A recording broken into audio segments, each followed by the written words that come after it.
መምራት አልቻለም የሚሉ ሰዎች እኮ አሉ።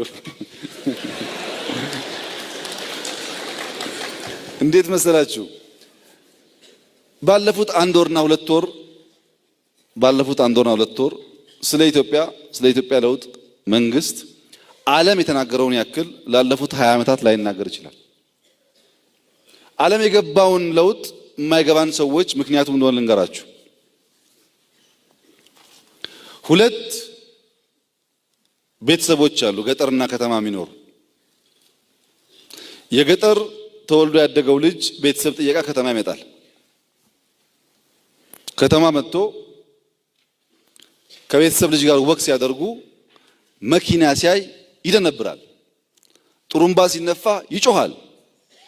ፎቅ ሲያይ ቆሞ ይቀራል።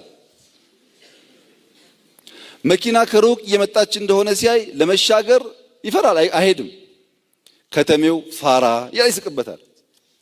ያልገባው ሞኝ ይስቅበታል። ከአንድ ወር በኋላ ከተሜው ገጠር ይሄዳል።